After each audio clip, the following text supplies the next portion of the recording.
Imagine walking through streets where 1,000 years of history whisper from every corner, where the aroma of pho mingles with incense smoke, and where the graceful Áo Dài flows like silk rivers through bustling markets. This is Hanoi, Vietnam's beating heart, a city that has survived empires, wars, and revolutions while maintaining an elegance that captivates every traveler who sets foot on its ancient soil. But what makes this place truly extraordinary? What secrets lie behind those French colonial façades and temple gates? Picture this: millions of motorbikes flowing like metallic rivers through narrow streets. Yet somehow, there's an order to this apparent chaos. Women in conical hats balance baskets of fresh flowers on bamboo poles, their movements so graceful they seem choreographed by centuries of tradition. The city awakens before dawn, not with alarm clocks, but with the sound of Tai Chi practitioners in Hoan Kiem Lake Park and street vendors preparing breakfast for millions. But here's what few visitors understand. Hanoi isn't just Vietnam's capital. It's the keeper of something far more precious, something that survived 1,000 years of Chinese domination, French colonization, and devastating wars. What is it about Hanoi's women that has inspired poets for centuries? Why do their traditional costumes tell stories of resistance and resilience? And how does a city balance crushing modernity with traditions so ancient they predate most European capitals? The answers will surprise you, challenge your perceptions, and perhaps change how you see an entire culture.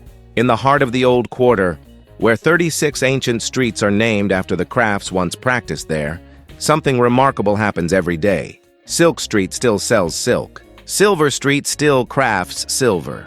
This isn't a theme park or tourist attraction. This is living history where grandmothers teach granddaughters techniques passed down through 40 generations. But the real magic? It's in the details you'd never notice walking past. The way tea is served with both hands as a sign of respect. The specific angle at which a woman wears her non-LA, conical hat, that indicates her marital status. The hidden meanings in the embroidery patterns of an Áo Dài that can tell you which region, which family, even which social class someone belongs to. Have you ever wondered what it takes for a culture to survive and thrive despite facing some of history's most powerful empires?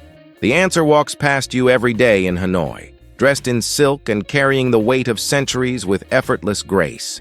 As we embark on this fascinating journey through one of Asia's most captivating cities and cultures, I invite you to subscribe and hit the notification bell so you don't miss our documentaries about unique cultures and extraordinary places around the world. By the way, which country are you watching from right now?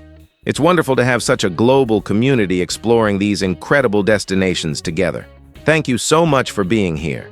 Now let's continue discovering what makes Hanoi and Vietnam truly unforgettable. But here's something that will challenge everything you think you know about this city. Beneath the surface of modern Hanoi, with its trendy cafes and skyscrapers, there exists a parallel world. A world where ancient customs govern daily life, where astrology determines wedding dates and business decisions, where the past isn't just remembered, it's lived. And at the center of preserving this world, the women of Hanoi, who have been the silent architects of Vietnamese culture for over a millennium.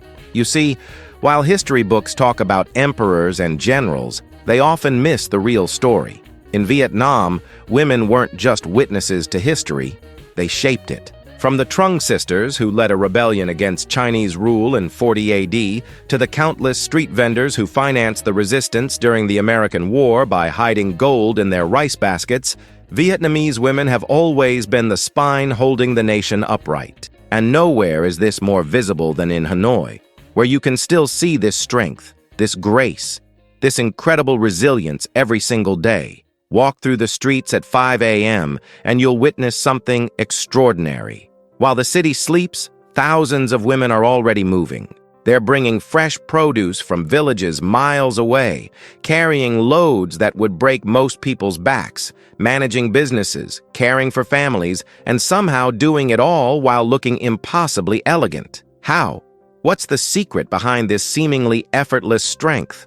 The answer lies in centuries of cultural conditioning, where grace under pressure isn't just admired, it's expected, taught, and perfected from childhood. Vietnam, officially the Socialist Republic of Vietnam, stretches along the eastern coast of mainland Southeast Asia like a dragon facing the South China Sea. And that's exactly how the Vietnamese see their country's shape. Located in the Indo-Chinese peninsula, Vietnam shares borders with China to the north, Laos to the northwest, and Cambodia to the southwest. The country covers 331,212 square kilometers, making it roughly the size of Germany or slightly larger than New Mexico, but with a population that tells a completely different story. Over 98 million people call this S-shaped nation home, with a population density of 308 people per square kilometer in 2024. The capital, Hanoi, sits in the northern Red River Delta and is home to approximately 8.4 million people in the metropolitan area. This makes it Vietnam's second-largest city after Ho Chi Minh City, which has around 9.3 million inhabitants in the south. But don't let the numbers fool you. Hanoi is Vietnam's political heart, cultural soul, and historical memory. Other major cities include Da Nang, with 1.2 million people on the central coast, and Hai Phong, a port city of 2.1 million northeast of Hanoi. Vietnam's geography is remarkably diverse. From north to south, the country spans about 1,650 kilometers, yet at its narrowest point, it's only 50 kilometers wide. This creates an incredible variety of climates and landscapes. The north experiences 4 distinct seasons, with Hanoi's winter temperatures dropping to 10 to 15 degrees between December and February, while summers soar to 32 to 38 degrees, with humidity reaching suffocating levels of 80–90%. The south, by contrast, has only 2 seasons, wet and dry, with Ho Chi Minh City maintaining temperatures between 25 to 35 degrees Celsius year-round. Central Vietnam faces perhaps the harshest climate, enduring devastating typhoons between September and December that have shaped the resilient character of its people. The name Vietnam itself tells a story of identity and resistance. Viet refers to the dominant ethnic group, while Nam means south, literally southern Viet, to distinguish it from territories to the north. But the country has had many names throughout its tumultuous history. For over 1,000 years, from 111 BC to 938 AD, it was controlled by various Chinese dynasties and called by different names imposed by foreign rulers. After independence, it became Dai Viet, Great Viet, then Nam Viet, and finally, Vietnam. This constant renaming reflects the nation's central historical struggle, maintaining identity while being squeezed between empires. And this struggle shaped everything about Vietnamese culture, especially in Hanoi. For 1,000 years of Chinese domination, the Vietnamese developed what you might call a cultural defense mechanism. They appeared to adopt Chinese customs while secretly maintaining their own traditions. Women became experts at this. They would speak Chinese in public, but Vietnamese at home. They would wear Chinese-style clothes when required, but keep their traditional Áo Tu Thanh, the precursor to Áo Dài, for private occasion. This dual existence became an art form, and Hanoi's women perfected it over centuries. The French colonization, which began in 1858 and lasted until 1954, added another layer to this complex cultural identity. France called the region Indochine Française and divided it into Tonkin, north, Annam, central, and Cochinchina, south. Hanoi became the capital of French Indochina in 1902, and the colonial powers left an indelible mark. Boulevards lined with tamarind trees, yellow buildings with green shutters, the Long Bien Bridge, built by the same company that designed the Eiffel Tower, and a cafe culture that persists to this day. But here's what's fascinating. Vietnamese women took French influence and made it Vietnamese. They took the French-fitted bodice design and created the modern Áo Dài. They adopted French baguettes and created bánh mì. They learned French pastry making and invented their own versions with local ingredients. The struggle for independence defined the 20th century. The August Revolution in 1945 established the Democratic Republic of Vietnam, but France refused to leave, leading to the First Indochina War that ended with French defeat at Dien Bien Phu in 1954. Then came the partition. the American War, 1955-1975, and finally reunification in 1976. Hanoi endured it all, including the devastating Operation Linebacker II in December 1972, when American B-52s dropped over 20,000 tons of bombs on the city in what became known as the Christmas bombing. Through all this, Hanoi's women didn't just survive, they became the backbone of resistance. During the American War, 70% of the agricultural and industrial workforce was female because men were fighting. Women operated anti-aircraft guns, built the Cu Chi tunnels, transported supplies on the Ho Chi Minh Trail, and maintained daily life under bombing. This history isn't ancient, it's lived memory. Many of the graceful elderly women you see doing Tai Chi in Hoan Kiem Lake Park at dawn were the same young women manning those guns, hiding soldiers, and rebuilding their city night after night. This context is crucial to understanding modern Hanoi and its women because what you see today isn't just culture, it's survival strategy perfected over millennia. To understand Vietnam's soul, you must first understand its landscapes, because geography here isn't just scenery. It shapes character, culture, and destiny. And nowhere is this more evident than in the two landscapes that define northern Vietnam: the Red River Delta and Ha Long Bay. The Red River Delta, where Hanoi sits, is one of the world's great rice bowls. Stretching across approximately 15,000 square kilometers, this delta has fed civilizations for over 4,000 years. The river gets its name from the heavy sediment it carries from the mountains of Yunnan, China, giving the water a distinctive reddish-brown color during the monsoon season. But this beauty is deceptive. The Red River has a dark history. It floods with terrifying regularity. The delta sits at only 1 to 5 meters above sea level, making it vulnerable to catastrophic floods that have killed hundreds of thousands throughout history. The worst recorded flood in 1971 killed over 100,000 people. This constant threat shaped everything about Hanoi's culture. The city's original name, Thang Long, means ascending dragon, given by Emperor Lai Tai II in 1010 when he moved the capital here after supposedly seeing a dragon rising from the river. But the real reason he chose this location? Strategic geography. The delta's 1,000 rivers and canals created a natural defense system. Invading armies couldn't easily navigate it. Local women knew every waterway, every shortcut, every hiding place. Knowledge passed from mother to daughter for generations. Today, if you wake before dawn and travel just 20 kilometers outside central Hanoi, you'll witness something that hasn't changed in centuries. The rice paddies stretch endlessly in every direction, transformed into mirrors reflecting the sky as farmers, mostly women in conical hats and traditional clothing, wade through ankle-deep water, planting rice seedlings with movements so precise and rhythmic they seem like a choreographed dance. The temperature at 5 a.m. hovers around 20 degrees Celsius during planting season, May-June, with humidity already at 85%. By noon, it will be 36 degrees Celsius. But these women will still be there, backs bent, hands moving with mechanical efficiency, born of lifelong practice. The rice paddies themselves are engineering marvels. Each paddy is separated by thin earth embankments called buns, creating a patchwork that extends for kilometers. During the growing season, the entire delta transforms into an emerald sea. Then, in harvest season, October-November, it turns golden. The color change is so dramatic, so total, that it's visible from space. But here's what tourists miss. This transformation requires backbreaking labor. Each square meter of rice paddy represents hours of work: plowing, planting, weeding, fertilizing, harvesting, almost all done by hand, almost all done by women, exactly as it has been for 40 centuries.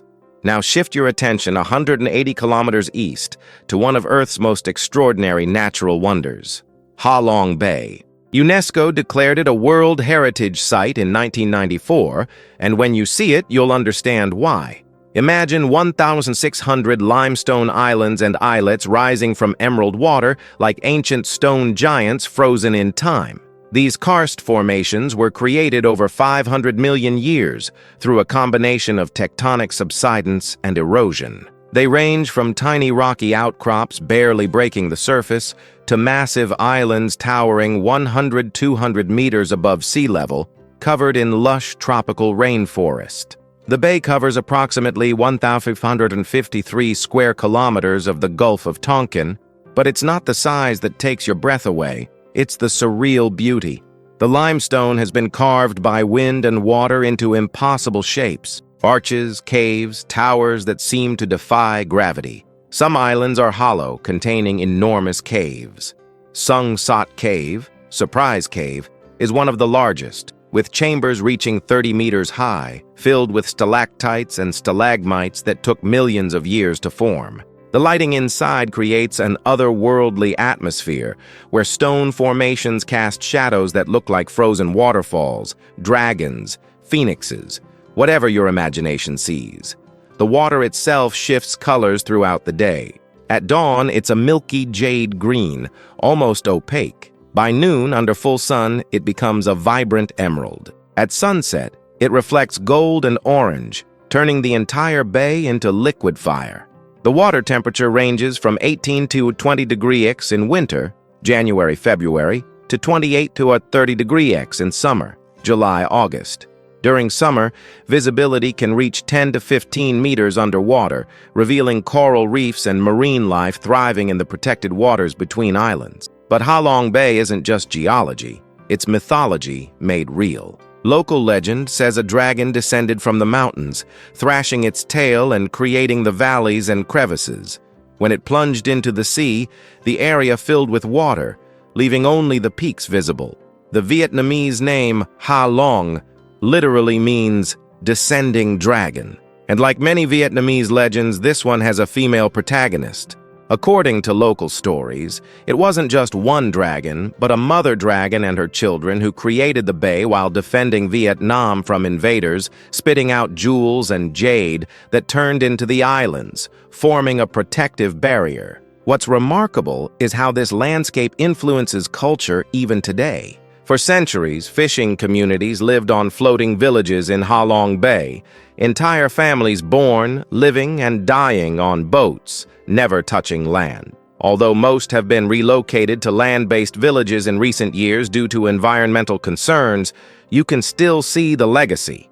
The women of these communities developed unique skills. They could predict weather by reading cloud patterns and watercolors with accuracy that rivaled modern forecasting. They could navigate the maze of islands in complete darkness using only sound, the way wind echoes differently off different rock formations. This knowledge, like so much in Vietnam, passed from mother to daughter through demonstration and practice, never written down, simply lived. These two landscapes, the nurturing but dangerous river delta and the majestic, mythical bay, created a culture that values both resilience and beauty, pragmatism and poetry. And nowhere do you see this combination more perfectly embodied than in the women of Hanoi, whose story we're about to explore in depth. Beyond Ha Long Bay, Vietnam's northern landscapes continue to astonish with their diversity and drama. Travel northwest from Hanoi, about 300 kilometers into the mountains, and you'll enter a completely different world. Sapa and the Hoang Lien Sun mountain range, home to Fancy Pan, Vietnam's highest peak at 343 meters above sea level. The Vietnamese call it the roof of Indochina, and standing at its summit, with clouds swirling below you and peaks stretching endlessly in every direction, you understand why. But it's not the peak that captures your soul. It's the terraced rice fields cascading down the mountainsides like giant green staircases built for gods. These terraces, some over 700 years old, were carved into slopes reaching angles of 45 degrees, transforming impossible terrain into productive farmland. During planting season, May–June, they fill with water and reflect the sky, creating ribbons of silver winding up the mountains. In September, the rice ripens to gold, and the entire landscape looks like it's been painted by an artist with only one color on their palette. The visual effect is so powerful, so geometrically perfect yet organically flowing, that it seems impossible this was created by human hands. Yet it was, and still is. Every terrace is maintained by ethnic minority communities, the Hmong, Dao, Thai, Giai, whose women you'll see working these slopes with infants strapped to their backs, wearing traditional indigo-dyed clothing so vibrant it seems to absorb and reflect the sky itself. These women walk up and down slopes that would exhaust experienced hikers, carrying loads of 30-40 kilograms, doing it barefoot or in simple sandals, chatting and laughing as if it's the easiest thing in the world. The temperature here is dramatically different from Hanoi. Even in summer, it rarely exceeds 25 degrees Celsius, while winter, December-February, can drop to 0-5 degrees, with occasional frost that kills crops and threatens livelihoods. Head south instead, toward central Vietnam, and you encounter yet another landscape that has defined Vietnamese culture. The Phong Nha Ke Bang National Park, home to some of the world's most spectacular cave systems. Son Doong Cave, discovered only in 1990 and first explored in 2009, is the largest cave passage in the world. How large? It's 200 meters high, 150 meters wide, and over 5 kilometers long. Inside, it has its own weather system, with clouds forming near the ceiling. It contains a jungle, a river, and rock formations so massive that a 40-story skyscraper could fit inside with room to spare. The scale is literally beyond human comprehension until you see photos of explorers dwarfed by stalagmites that are 70 meters tall, taller than most buildings you've ever been inside. But here's what connects all these landscapes to our central story. They're not empty postcards. They're lived spaces where Vietnamese culture was forged through constant negotiation with geography. The mountains taught isolation and self-sufficiency. The delta taught cooperation and flood management. The caves provided shelter during countless wars. And through it all, Vietnamese women were the ones maintaining culture, teaching children, preserving traditions, because while men went to fight in mountains or fields, women stayed, adapted, and ensured survival. Now, with these landscapes fresh in your mind, it's time to turn our attention to what makes Vietnam, and specifically Hanoi, truly unique. It's time to explore the heart of this documentary, the complete story of Hanoi, its extraordinary women, and the cultural traditions that make this city unlike any other on Earth. Hanoi is 1,014 years old. Let that sink in for a moment. When Emperor Lai Tai moved the capital here in 1010, Paris was barely a collection of buildings on an island in the Seine. London was a small Anglo-Saxon town, and most European capitals didn't exist. This isn't just an old city. It's a living museum where every street corner has witnessed centuries of history and where the role of women has always been far more complex and powerful than outsiders realize. The Old Quarter, Hanoi's historical heart, sits on approximately 100 hectares north of Hoan Kiem Lake. This area, established in the 13th century, was originally organized into 36 guilds, each occupying a street named after their trade. Hang Bak, Silver Street, Hang Dao, Silk Street, Hang Ma, Paper Votive Street, Hang Theeks, Tin Street. The names remain, and incredibly, many streets still specialize in their original trades 800 years later. The buildings themselves are architectural marvels of adaptation, tube houses that are only 3 to 4 meters wide but stretch back 60-80 meters deep. Why this strange proportion?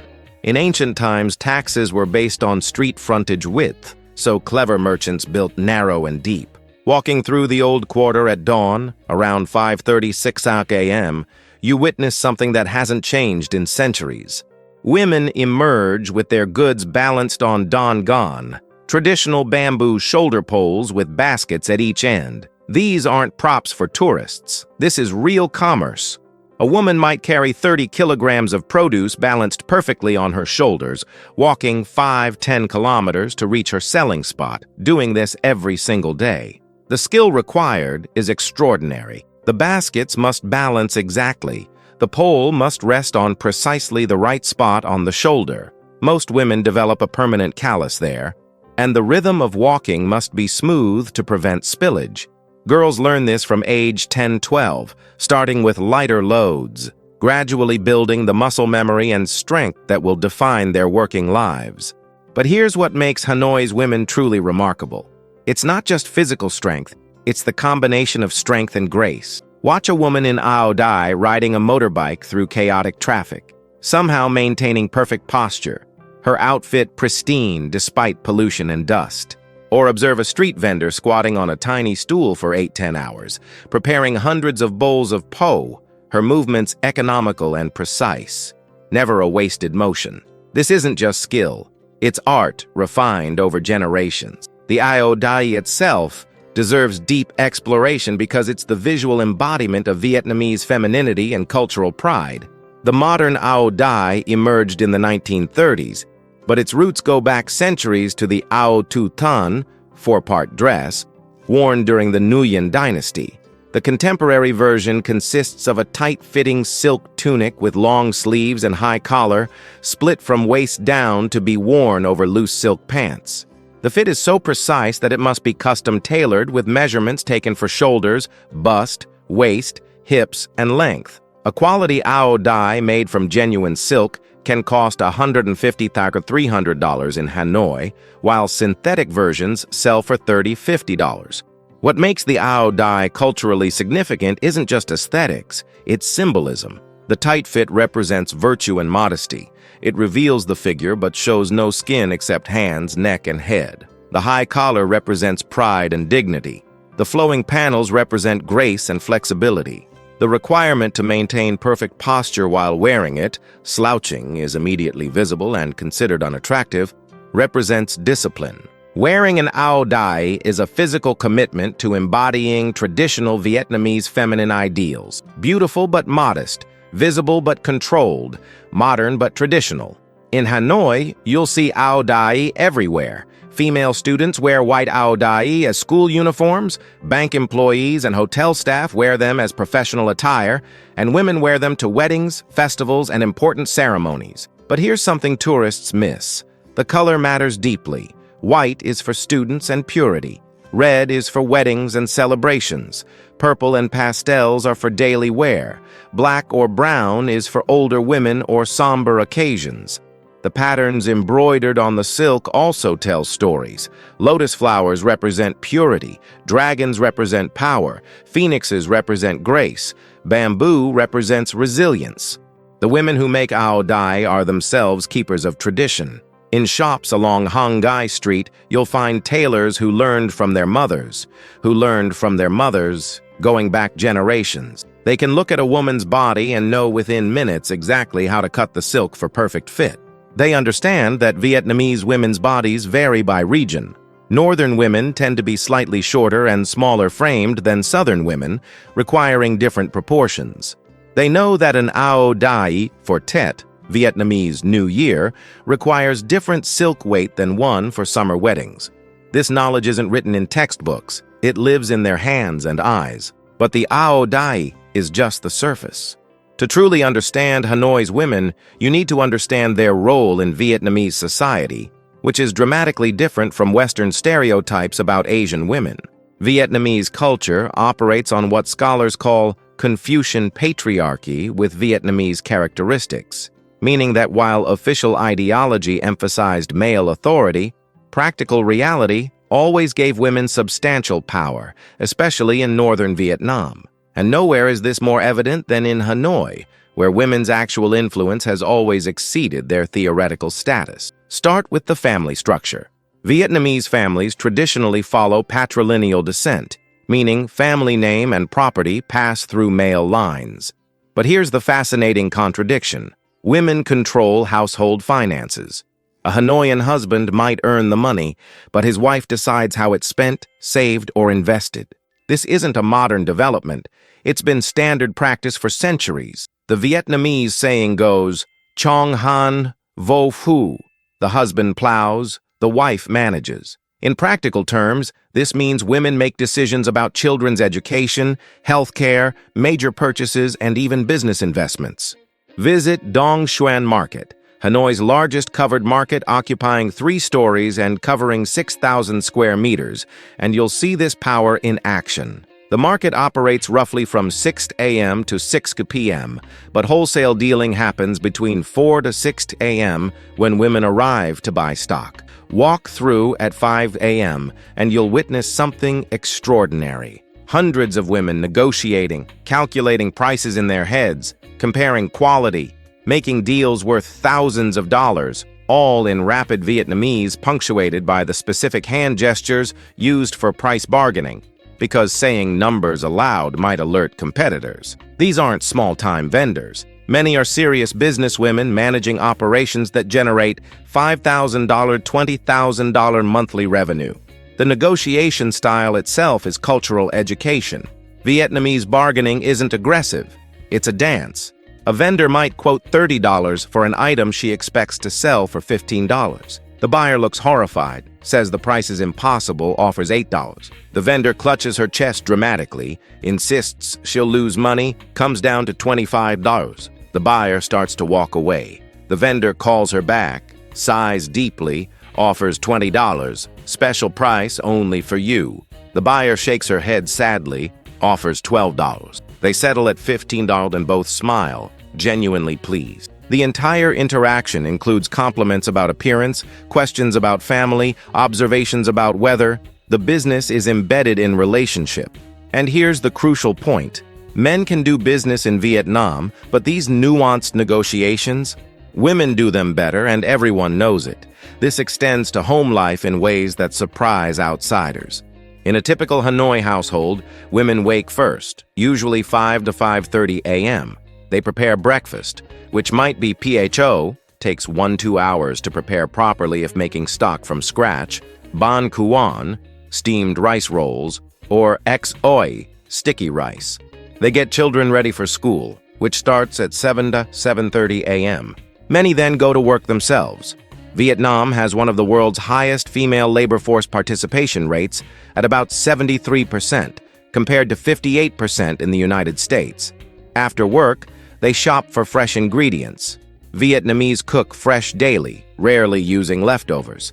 Prepare dinner, help children with homework, manage household accounts, and maintain relationships with extended family. Sleep comes around 10:30, 11 p.m.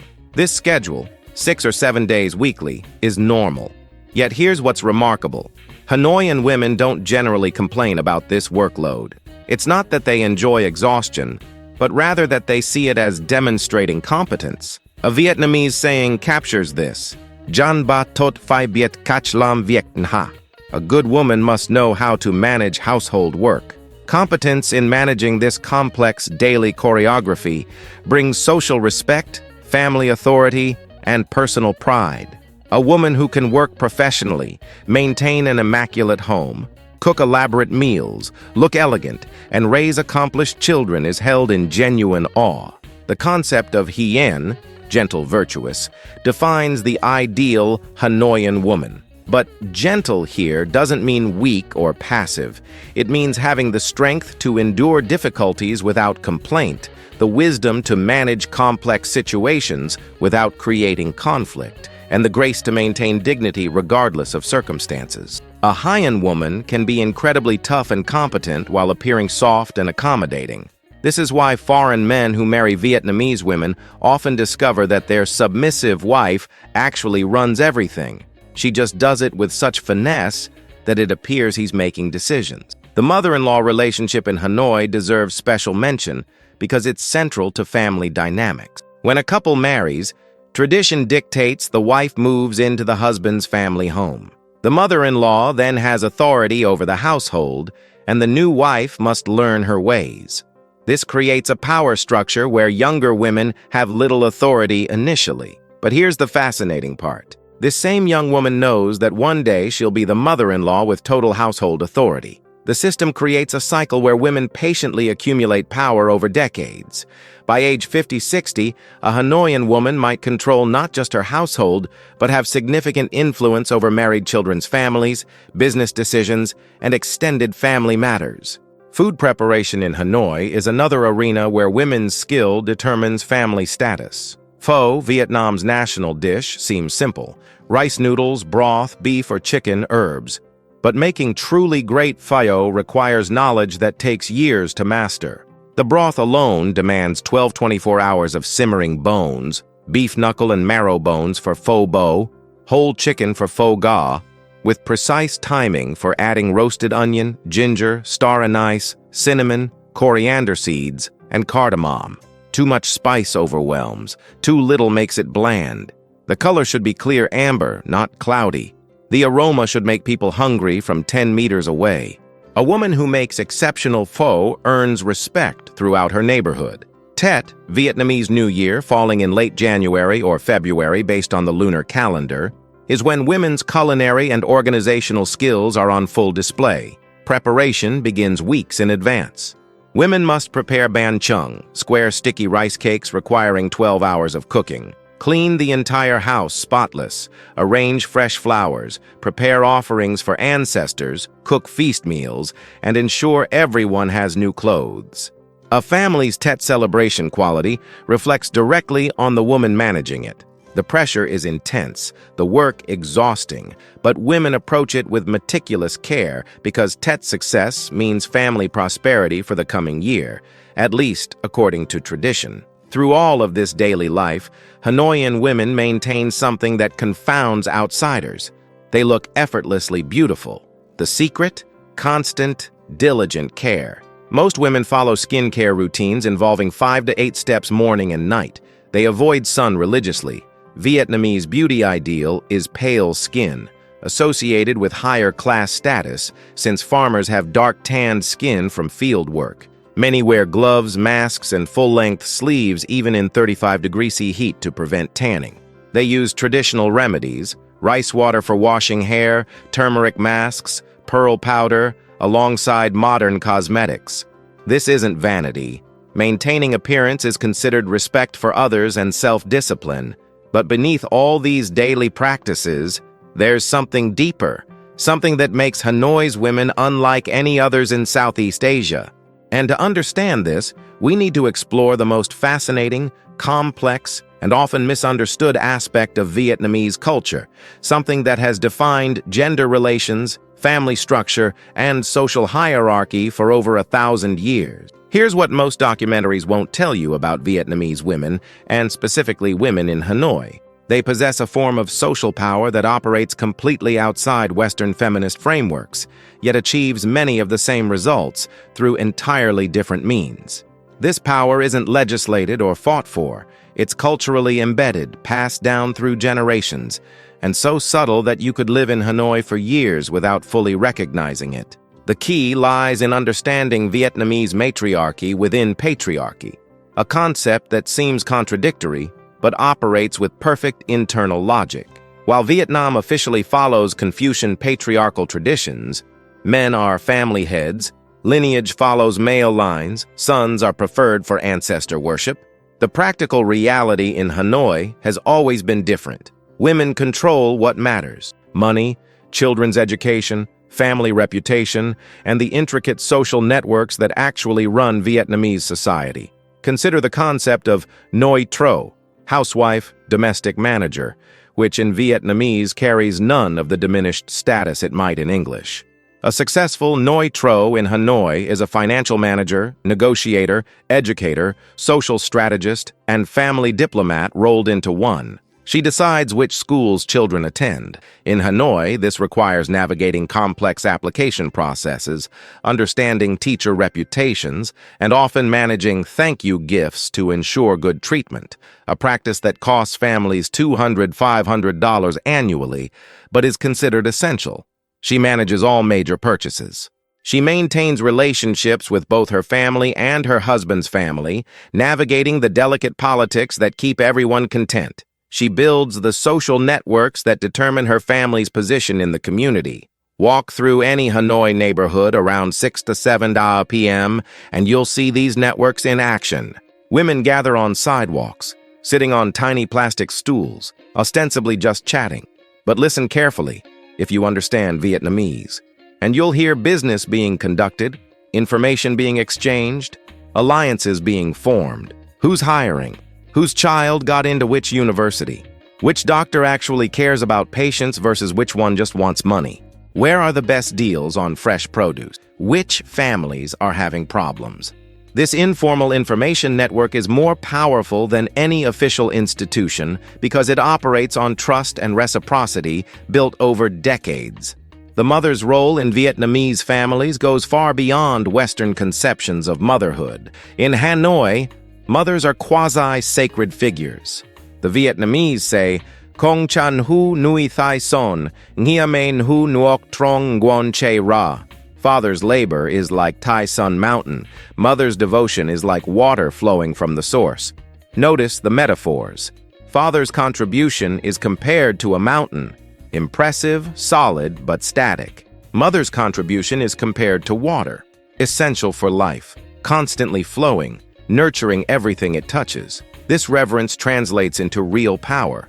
Adult Vietnamese children, even married with their own families, defer to mother's opinions on major decisions. When conflicts arise between husband and wife in Hanoi, the wife often has her mother as a powerful ally. Mothers-in-law might seem to have authority over daughters-in-law, but a woman's own mother retains significant influence over her daughter's life and can intervene in family matters. Family gatherings must be scheduled around mother's availability. Mother's preferences determine holiday plans, children's names, even career choices. But here's where it gets really interesting. This maternal authority is enforced through emotional obligation, not legal power. Vietnamese culture operates heavily on debt concepts. Children owe an unpayable debt to parents, especially mothers, for giving life and raising them.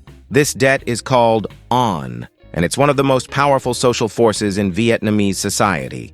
A child who fails to properly respect and care for mother faces intense social censure, loss of reputation, and genuine personal shame. This system gives mothers enormous leverage over adult children's lives. The education of daughters in Hanoi reflects these complex gender dynamics. Girls are taught from early childhood to be Keo Te, skilled with hands, and Keo Mieng, skilled with words. Keo Te means domestic competence, cooking, cleaning, sewing, managing money efficiently. Keo Mieng means social intelligence, knowing when to speak and when to stay silent, how to give advice without seeming to contradict, how to negotiate without creating conflict, how to get what you want while making others feel they made the decision. These skills are taught through observation and practice, with mothers correcting daughters constantly. A girl shouldn't laugh so loudly. Watch how I speak to grandmother. Respectful but firm. See how I handle this vendor? Friendly, but I get the price I want. The result? By age 20-25, most Hanoi women possess sophisticated social intelligence that allows them to navigate complex situations with remarkable finesse. They can manage difficult mother-in-law relationships, handle workplace politics, run small businesses, maintain extended family harmony, all while appearing graceful and untroubled. This is why Vietnamese women often succeed dramatically when they emigrate. They possess adaptive skills honed by generations of cultural survival. Now, what do you think about this power structure that operates so differently from Western models? Could you imagine navigating the complex web of obligations, respect, and subtle influence that defines life for women in Hanoi? What surprised you most? The financial control, the maternal authority, or the sophisticated social skills passed from mother to daughter? Please pause the video and leave a comment sharing your thoughts. It's the best way to support the channel, and I genuinely love reading your perspective. Take a moment to read other comments too. You'll find fascinating viewpoints from people around the world. Thank you so much for your support. Now, let's continue discovering more marvels of Hanoi and Vietnamese culture. Beyond family dynamics and social structures, Hanoi offers a cultural richness that delights every sense. And once again, women are central to preserving and transmitting these traditions. Vietnamese cuisine in Hanoi is one of the world's most sophisticated yet underappreciated culinary traditions. Unlike Chinese food, with its bold flavors, or Thai food with its spicy heat, Vietnamese cuisine emphasizes balance, freshness, and subtle complexity. The philosophy follows yin-yang principles. Each meal should balance cooling and heating foods, bitter and sweet, soft and crunchy. Women are the guardians of this culinary wisdom. Beyond pho, which everyone knows, Hanoi has dozens of dishes that define its food culture. Bun cha, grilled pork patties served with rice noodles, herbs, and dipping sauce, became internationally famous when Obama ate it with Anthony Bourdain in 2016 at a tiny restaurant in Hanoi's Old Quarter. That meal cost them about $6 total. The restaurant, Bun Cha Huang Lian, still exists and now has photos of Obama on the wall, but locals know dozens of other places where the Bun Cha is equally good or better, usually run by women who've been grilling pork the same way for 30-40 years. Bánh Mì, the Vietnamese baguette sandwich, perfectly illustrates Vietnamese cultural adaptation. Take a French baguette, but make it lighter and crispier by using rice flour in addition to wheat flour. Fill it not with French ingredients, but with pâté, grilled pork, pickled carrots and daikon, cilantro, cucumber, chili, and a splash of soy sauce. The result? Something that's simultaneously French and Vietnamese, colonial and indigenous, familiar and exotic. Women selling bánh mì from street carts can assemble a perfect sandwich in under 60 seconds. Each ingredient in precise proportion, each sandwich identical to the last, working from 6 a.m. to 6 p.m. for a profit of about $20 to $30 daily. Egg coffee, ca Pei Trung, is another Hanoi invention. Created in the 1940s when milk was scarce, a Hanoi bartender invented a drink using whipped egg yolk, sugar, and condensed milk as a creamy topping for strong Vietnamese coffee.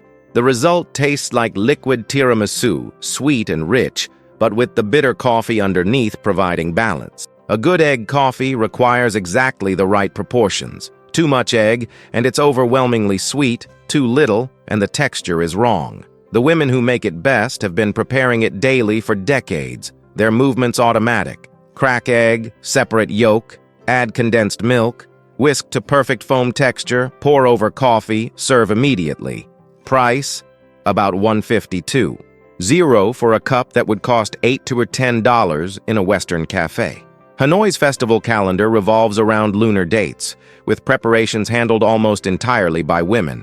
The Mid-Autumn Festival, Tet Trung Tu, celebrated on the 15th day of the 8th lunar month, usually September, is officially a children's festival but requires weeks of preparation. Women make or buy moon cakes, dense pastries filled with lotus seed paste, salted egg yolk, or mung bean that cost $3 to $8 each, depending on quality. They prepare special foods, create lantern displays, and organize celebrations. The symbolism runs deep.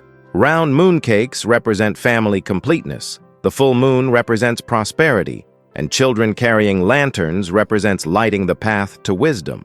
Tet Nguyen Dan, Vietnamese New Year, is the absolute peak of the cultural calendar, and the pressure on women is immense. Tet preparation is governed by specific rules that must be followed precisely. The house must be cleaned completely before New Year's Day. Sweeping after midnight on New Year's Eve is forbidden because you might sweep away good luck. Debts must be paid, arguments resolved, grudges forgiven. The family altar must be prepared with specific offerings. Ban Chung, fruit displays, carefully arranged with odd numbers being lucky. Flowers, peach blossoms in the north, apricot blossoms in the south, and incense. On New Year's Eve, families gather for the most important meal of the year. The menu is prescribed by tradition. Ban Chung, boiled chicken, must be hen, not rooster, pickled vegetables, spring rolls, and specific regional dishes. Every dish carries meaning. Chicken represents family. The hen keeps her chicks together. Ban Chung, with its square shape, represents earth and gratitude to ancestors. The meal might cost a family $100 to $200 to prepare properly, a significant expense when average monthly income in Hanoi is around $400 to $600. Vietnamese water puppetry, Mua Roi Nuoc, is an art form unique to northern Vietnam, particularly Hanoi. Performances take place in waist-deep water, with puppeteers hidden behind a screen manipulating puppets using long bamboo poles and strings underwater. The shows tell traditional stories, rice farming, fishing, legends about Vietnamese heroes, dragon dances. The most famous troupe performs at Thang Long Water Puppet Theater in Hanoi, with shows costing about $6 to $10 for tourists, $3 for locals. While puppeteers are traditionally male, women increasingly participate, and they absolutely dominate in creating the elaborate puppet costumes and maintaining the complex mechanical systems. Traditional medicine in Hanoi remains incredibly prevalent, with practices that seem mysterious to outsiders. Walk through any neighborhood, and you'll see small shops selling medicinal herbs, dried animals, roots, and substances you can't identify. Women, especially elderly women, are the repository of traditional medical knowledge passed down through families. They know which herbs treat which ailments, how to prepare remedies, what foods to avoid during illness, and which conditions require Western doctors versus traditional treatment. Common remedies include ginger tea with honey for colds, saogyo, coin rubbing, vigorous rubbing of skin with oil and a coin to release bad wind from the body, herbal steam baths, turmeric paste for skin problems, and various herbal soups for post-pregnancy recovery. After giving birth, women traditionally follow Nam-o, lying in the nest, staying in bed for 30 days, avoiding cold water, eating only specific warming foods, and being cared for entirely by their mother or mother-in-law. Modern younger women often modify these practices, but the underlying beliefs remain strong. Hanoi's crafts traditions also rest in women's hands. Silk weaving in Van Phuc village, about 10 kilometers from Hanoi, has continued for over 200 years. Women here can identify silk quality by touch alone, distinguish real silk from synthetic instantly, and weave complex patterns from memory. A quality silk scarf from Van Phuc costs $40-80, a silk AO dye fabric $60-120, and custom woven silk with intricate patterns can exceed $200 per meter. The youngest weavers are usually in their 40s. Fewer young women want this difficult, poorly paid work, when factory jobs or office work offers more money and comfort. Hanoi's architectural landscape tells its history through buildings, and understanding this architecture reveals the city's resilience and adaptation. The French Quarter, built during colonial occupation from 1880s 1954, features wide boulevards lined with ochre-colored villas, featuring green shutters, wrought iron balconies, and tile roofs. Many buildings now house government offices, embassies, or luxury hotels, but their colonial character remains. The Metropole Hotel, built in 1901, was where Charlie Chaplin and Graham Greene stayed, and it still operates as a luxury property with rooms starting at $250 or $400 nightly. The Temple of Literature, Văn Miếu, built in 1070, is Vietnam's first university and a peaceful oasis in chaotic Hanoi. Its layout follows classic Confucian architecture with 5 courtyards representing progressive stages of learning. The stone stele bearing names of successful examination candidates from 1442 to 1779 are UNESCO recognized. Entry costs about $2, and visiting early morning, 7:30, 8 hours a.m., lets you see elderly women practicing Tai Chi in the courtyards and avoid tourist crowds. Hoan Kiem Lake, Lake of the Restored Sword, sits at Hanoi's heart, both geographically and spiritually. Legend says Emperor Loloi received a magical sword from the golden turtle god to fight Chinese invaders in the 15th century.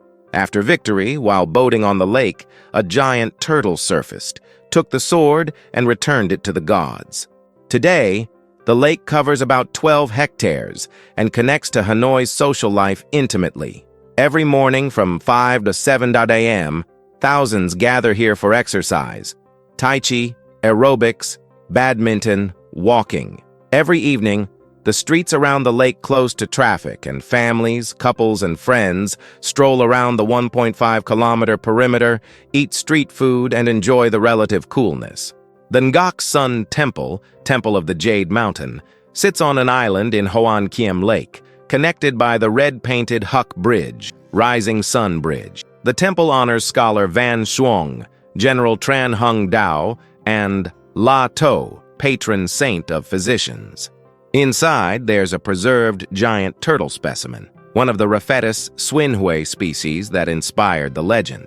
These turtles are critically endangered. Only a handful exist worldwide. When one was spotted in the lake in 2011, it was treated as a major national event, with people praying for the turtle's health as a sign of national fortune. Ho Chi Minh's mausoleum complex dominates Ba Dinh Square, where Ho Chi Minh declared Vietnamese independence on September 2, 1945. The mausoleum itself, built between 1973 and 1975, houses Ho Chi Minh's preserved body, despite his wish to be cremated. Visiting requires following strict rules: respectful clothing, no shorts, tank tops, or hats, complete silence, no phones or cameras, hands out of pockets, walking in orderly lines. The mausoleum is closed annually for several months, while Ho Chi Minh's body goes to Russia for maintenance of the preservation. Entry is free, but expect lines of 30-60 minutes during peak season. Long Bien Bridge, built 1899 to 1902 by the same company that built the Eiffel Tower, spans 2,290 meters across the Red River. During the American War, it was bombed repeatedly but always rebuilt, becoming a symbol of Vietnamese resilience. Today, trains still cross it, along with endless streams of motorbikes, creating one of Hanoi's most photographed scenes, especially at sunset when the steel structure turns golden against the darkening sky. Vietnamese traditional music, especially ca true ceremonial singing, represents another cultural treasure maintained largely by women. Ca true combines poetry, singing, and instrumental music, including the Jan Jai, a 3-stringed lute. Performances were historically given in private homes for scholars and aristocrats, accompanied by tea drinking and intellectual discussion. The form nearly died out during the 20th century's upheavals, but has experienced revival, with female performers preserving the complex vocal techniques that require years to master.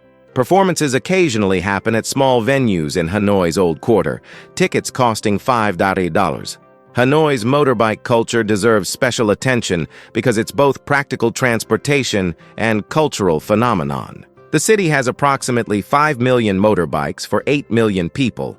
At rush hour, 7:30 hard 9 cod a.m. and 5 cod 7 cod p.m., the streets become rivers of motorbikes flowing with seemingly impossible coordination. Accidents are surprisingly rare because everyone follows unspoken rules. Maintain steady speed, signal intentions through positioning, assume everyone sees you, and trust the flow. Women navigate this chaos expertly, often while wearing Áo Dài, heels, carrying children, and managing groceries simultaneously. The street food culture operates mainly through women vendors, pho stalls, bánh mì carts, che, sweet dessert soup, vendors. Most are run by women who've occupied the same corner for 10, 20, even 30 years. Locals know exactly where to find the best version of each dish, and these recommendations pass through families like treasured secrets. A bowl of pho from a street vendor costs $2 to $3 compared to $5 or $8 in a restaurant. But locals swear the street version tastes better because the vendor has perfected her recipe over decades. Hanoi's cafe culture surprises first-time visitors with its intensity. Vietnamese are second only to Brazilians in coffee consumption, drinking an average of 2 to 3 cups daily. Coffee shops range from traditional sidewalk cafes where you sit on plastic stools watching traffic to trendy spots with air conditioning and Wi-Fi. The traditional coffee is sa phe suaja, iced coffee with condensed milk, intensely strong coffee slowly dripping through a metal filter into condensed milk, then poured over ice.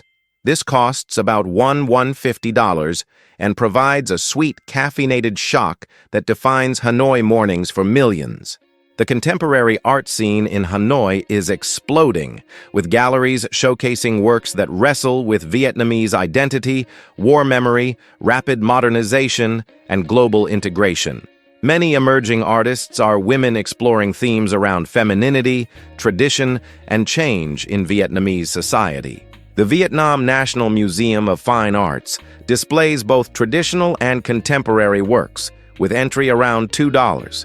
Private galleries in the French Quarter show cutting-edge contemporary art, priced from $550,000, often purchased by Vietnamese expatriates or foreign collectors. Now, if all of this has inspired you to experience Hanoi firsthand, here's everything you need to know to make it happen. Getting to Vietnam requires flying into either Hanoi's Noi Bai International Airport, Han, or Ho Chi Minh City's Tan Son Nhat International Airport, SGN. From North America, expect 18 to 24 hours of total travel time, including layovers, with common connections through Seoul, Tokyo, Hong Kong, Bangkok, or Singapore. Airlines like Vietnam Airlines, Korean Air, Japan Airlines and Singapore Airlines offer reliable service. Round-trip economy tickets typically range from $700 to $1,200 depending on season and booking time, with premium economy $100 to $200, $1,800, and business class $2,500, $4,500. From Europe, flight time is 11 to 14 hours with connections typically through Dubai, Bangkok, or Singapore, with similar price ranges. The cheapest months to fly are typically April, May, and September, October, while December, February, and July, August see peak prices. Visa requirements vary by nationality. U.S. citizens can enter Vietnam visa-free for stays up to 45 days as of August 2023. Canadian, UK, German, French, Spanish, and Italian citizens enjoy the same 45-day visa exemption. Australian citizens get 90 days visa-free. For longer stays or other nationalities, e-visas are available for up to 90 days, costing $25 plus processing fees obtained through Vietnam's official immigration website. Your passport must be valid for at least 6 months beyond your entry date. Make copies of your passport and keep them separately.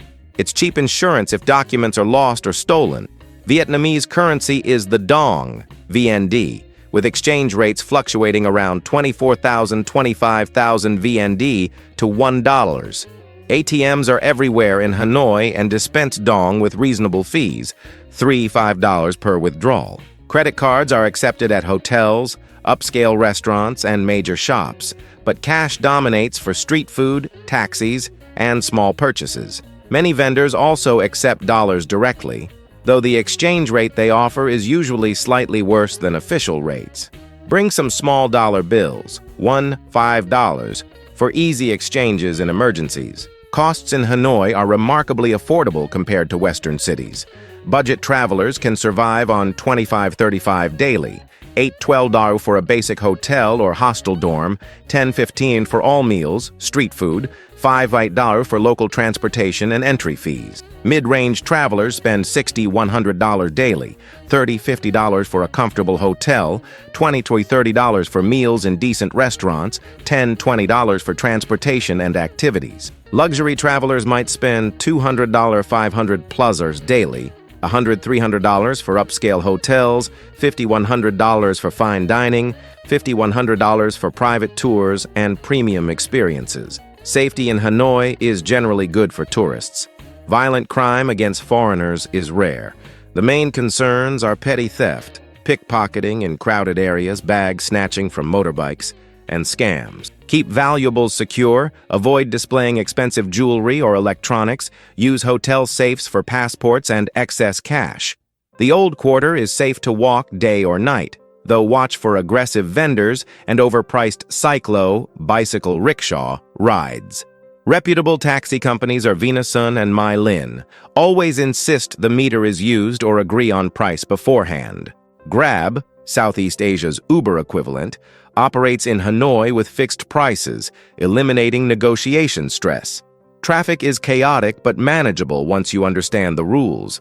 Cross streets slowly and steadily, don't make sudden moves, let motorbikes flow around you.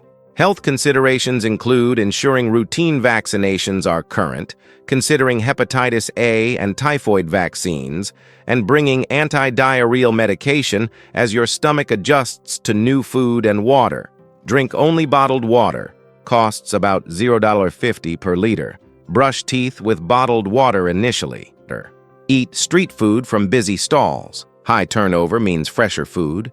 Avoid raw vegetables unless at reputable restaurants.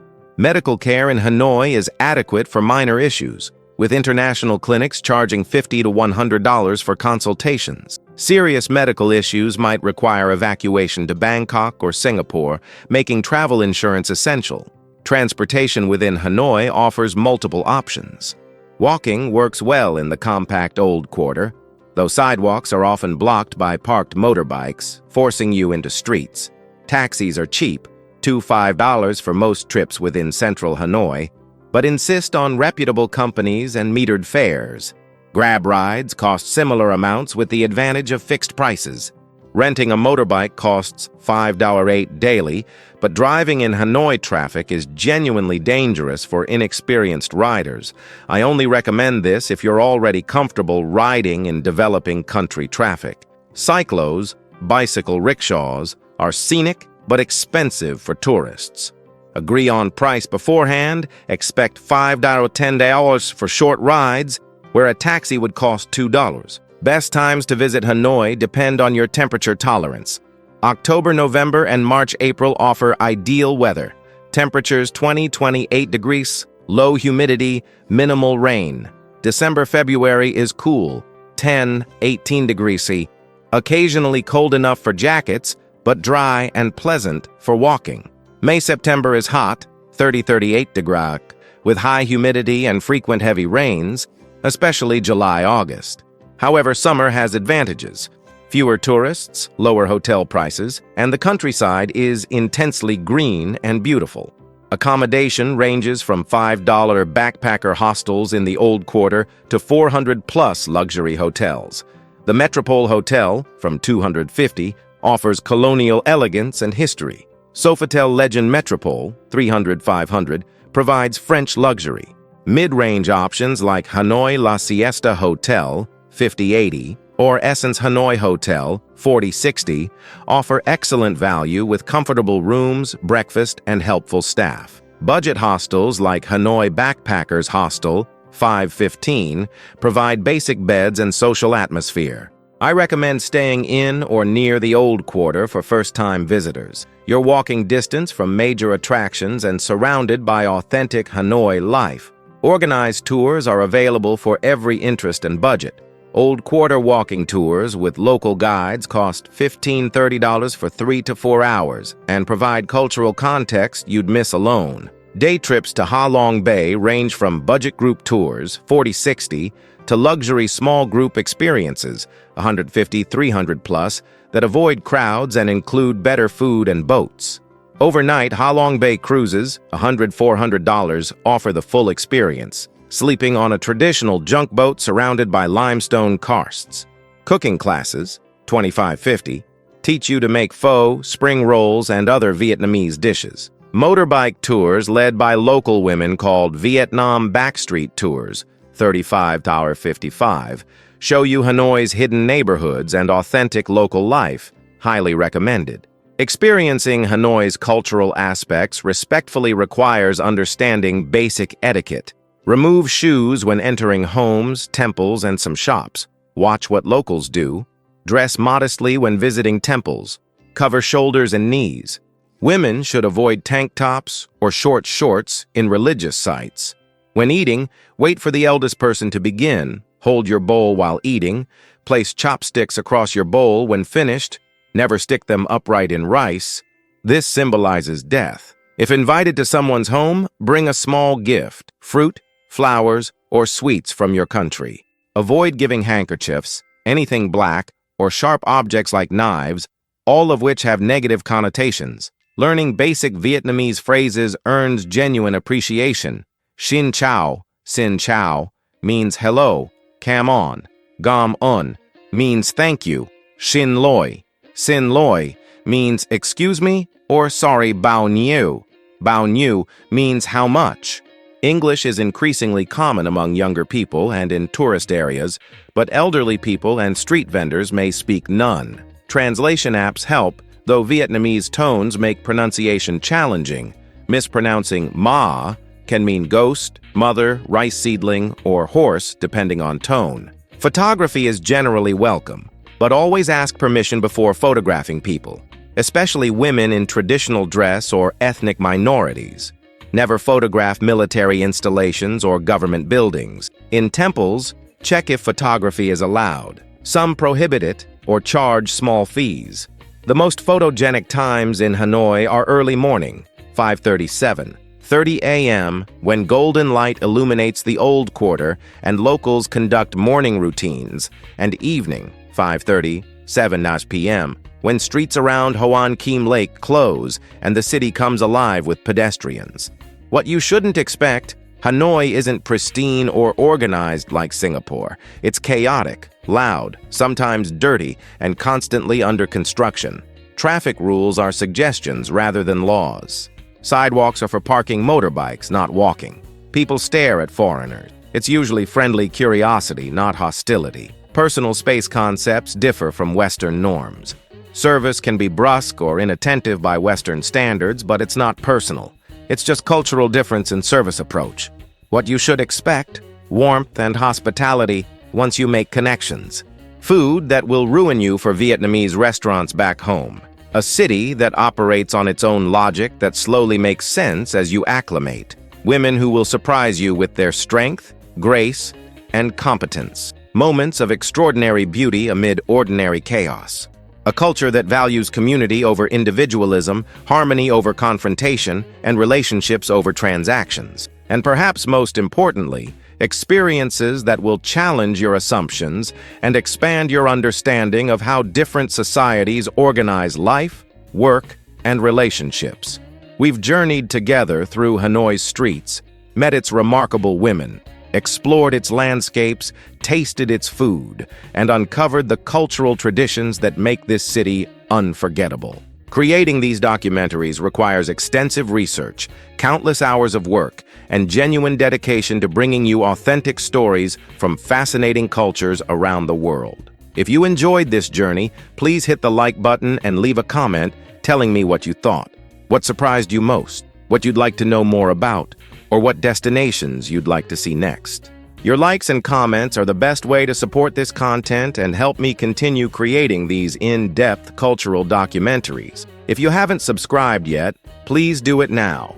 Don't wait another moment. Hit that subscribe button and activate the notification bell so you never miss our fascinating journeys through unique cultures and extraordinary places around the planet. I'm leaving another documentary recommendation that I think you'll absolutely love. Thank you for traveling with me through Hanoi and Vietnam.